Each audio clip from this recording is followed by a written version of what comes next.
Okay, welcome. Apparently, it is time. For those of you interested, we're going to be talking about niche business for a while.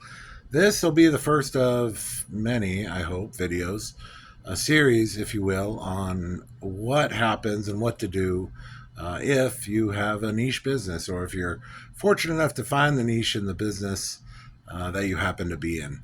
So let's get to it. My name's Bob. Yes, I am founder and head mechanic of a cool little shop called Muse, Muse. And yes, we do typewriters. And I mean vintage mechanical typewriters. And you might be thinking, well, what's the point of vintage mechanical typewriters when we've got laptops, we've got phones, we've got so much else? The answer is vintage mechanical typewriters do one thing: they type. Similar to how an old pedal bicycle does one thing, goes forward, left, right, and all over the place. And it'll take you places. So why use bicycles when you have motorcycles, let's say? Well, the answer is some people still really dig it. And there's a lot of professional writers and authors who absolutely still enjoy using mechanical typewriters.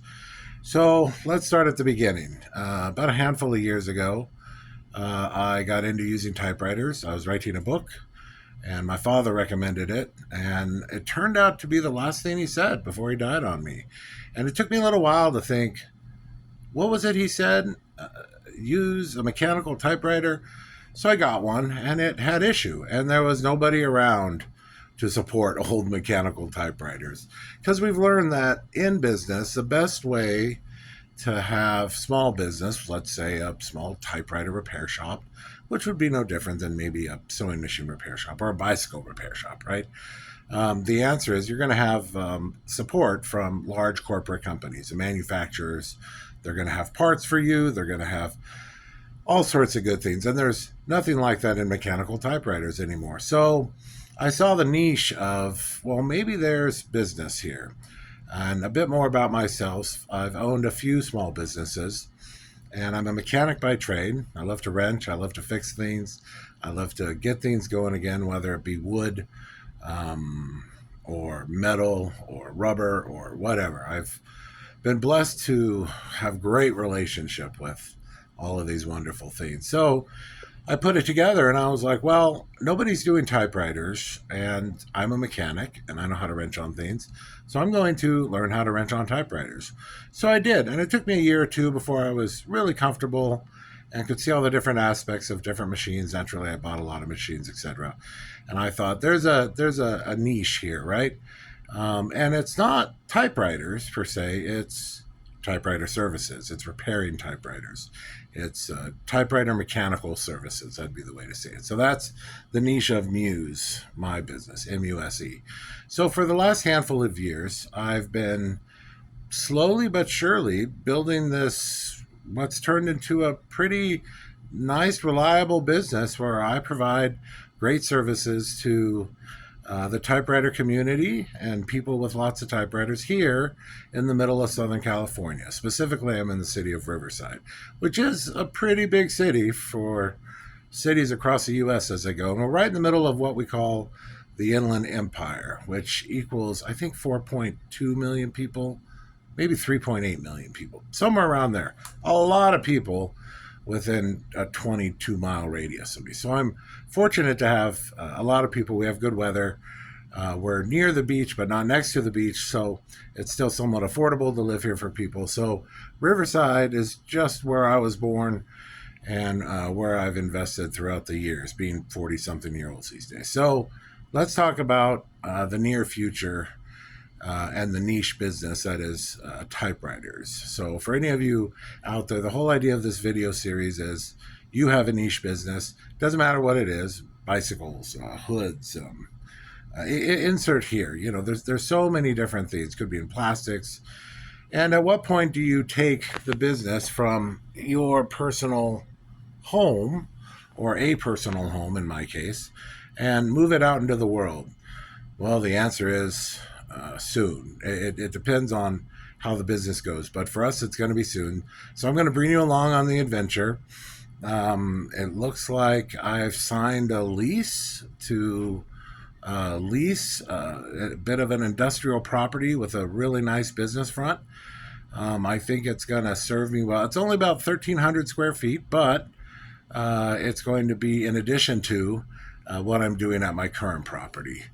And so we'll have the ability, and when I say we, I'm fortunate enough to have a team of wonderful people, volunteers, maybe an employee or two, friends, and people who really believe in what we're doing here at Muse. And you'll hear me say we a lot because it is we. Even though I may have founded the company, it's really gone into different directions. That is, we do manufacturing now. We manufacture consumable parts for the typewriter. When you think of a vintage typewriter, they need to be cleaned between uses. The slugs need to be cleaned. All sorts of things like that need to be done.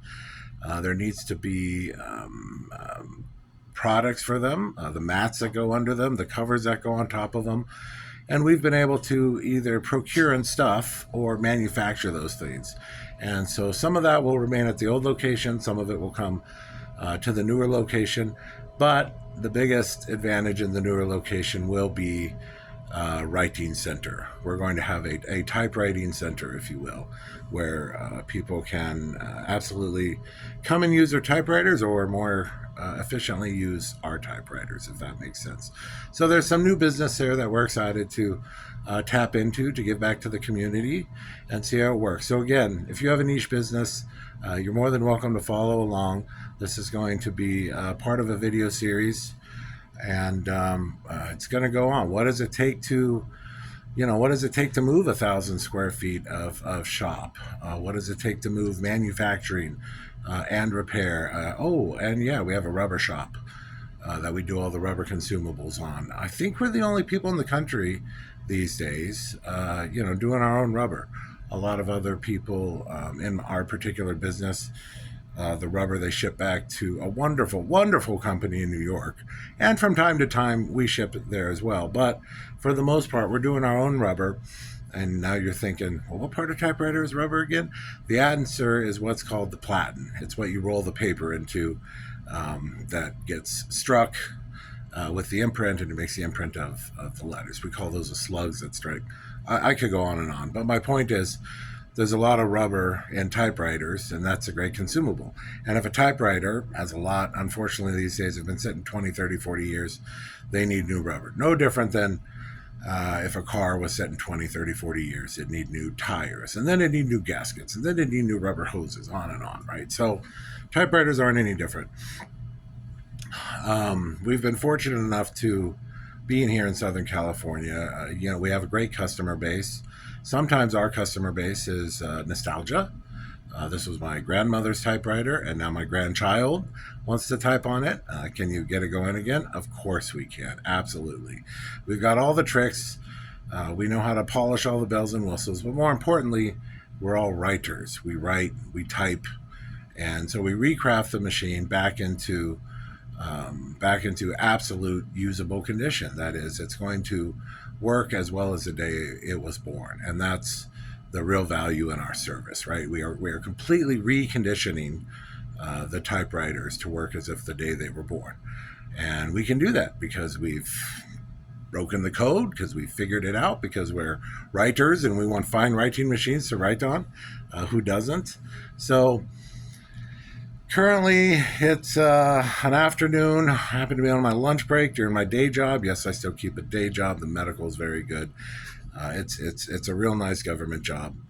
And I was just sitting here thinking, I need to do a video series. Like, it's not going to be flashy. I'm going to show you how we pick up a shop and move it 3 miles to a new location that I leased. And, leasing was a big deal. And I'll talk to a few people. There's a great guy. He's way over in Virginia, and again, I'm in California, but this great guy, he's over in Virginia, and he started material, like sewing material business about 2 years ago, and he had to lease a space, and his outfit is called Sew and Snip, and I've really enjoyed following along in his videos, getting to message him back and forth a few times, and the answer is sometimes you have to go big with the business. If the business says go big, well, then the answer is, yeah, you're going to go big. You're going to go bigger maybe than you're comfortable doing, and that's what's going to make it even greater. That's what's going to able you to provide that service that the community is really looking for. So in this case, it's going to be a very public space as opposed to the house that I operate out of now. The house is next to the hospital, across the street from the college. It's a very busy place. But it may not be, and it's in a private neighborhood. And there's a few other businesses on the street, management, bookkeeping, accounting, lawyer, businesses like that. So it works well there, but we needed to get bigger. So we're getting a little bit bigger. We're getting a lot more public. And what does it take to make all that happen? Well, initially, I was looking for a place to buy. And a lot of you are thinking, yeah, that's the trick. Like, just buy commercial property. It's not easy. It's not easy to buy commercial property. And I suspect I did not understand that as I've bought and sold a bit in my life. I didn't understand how hard it was to purchase commercial property. And everything I look at and I think I could probably build that for $500,000. And again, it's the end of 2025. So I can build that for $500,000 and you're asking 700 for it. Why would I do that when I can just spend 500 and get it done, right? But at the end of the day, the business needed to move before my idea of owning a piece of commercial property. So I'm excited to first get a phone stand. So this next time I come to you, this isn't so wobbly. But share with you all it takes to move. And leasing was a big deal. I suspect there's a lot of you out there who can feel for me. It was hard to walk in and say, hello, I'd like to lease something. The people were rough around the edges, to say the least. I think they're used to people really wanting and needing their space. I'm not sure what it is. I think at the end of the day, maybe my real estate agent has always been extremely kind, because him and I have been hanging out the last 6 months or so trying to find me a commercial space, but nothing was affordable enough. Nothing made sense. And yes, it is true. During the day, I work with buildings all day long. So maybe I'm a building expert, or maybe just a bit of a building geek, So I get very excited about buildings. So when I look at something and go, well, I can build that for 500. Why would I pay you 750 for it? I have somewhat of an idea of what I'm talking about, even though the numbers may be a little off. So I've learned that my real estate guy was very kind in keeping me from all the nastiness that is in the industry of buying and selling. And so when I walked into lease a property, I'm in the middle of the nastiness, and I really had to grit and bear it. And I think other people out there watching this know exactly what I'm talking about. So I gritted it, I bared it, I gave him my money. Well, it wasn't my money, it was my company's money, but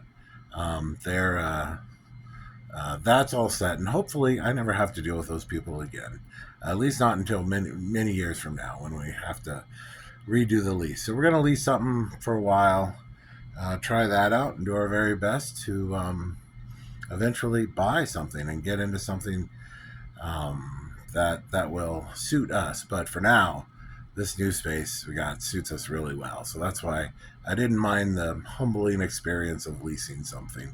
It's going to be great for the community. It's going to be great for the writing community locally here in Southern California. It'll be great for the community of people who want something different. Maybe people want to learn to type. We're going to be offering workshops, a lot of workshops. Learn to type here, whether you're young, medium, or older in age. Poetry, screenwriting, book writing, you name it. There are going to be classes on all of it. Forgive me for touching my face so much. It's just that time of year. So excited. Come along on the journey. It may not always be flash and glam and all the things we're used to seeing in these cool YouTube videos these days, but it will be as extremely real. And I suspect there are thousands of people out there who run small businesses, either out of their homes or out of somebody else's homes or something small, and you're thinking, well, do I go bigger or do I just keep enjoying life? And the answer is, these days, Muse Typewriter Muse, of course, you can find us online, is going to be going bigger, and it's going to be exciting, and it's going to be a lot of work. There's a lot to get done to prep the space. So slowly but surely, maybe every few days, every week, I'm going to be loading some of these videos, most likely in different places and different backgrounds. And I'm going to tell you what it takes to move a niche business. And I'm going to show you all the ins and outs of my niche business and how well it serves me and serves the writing community here in Southern California and everywhere else across the U.S. Sometimes the world. We get to really reach out there with all that we do. Thanks for coming along. I guess you subscribe or something somewhere around here. I don't know how it works, but I think we all know how to figure it out. Talk to you soon.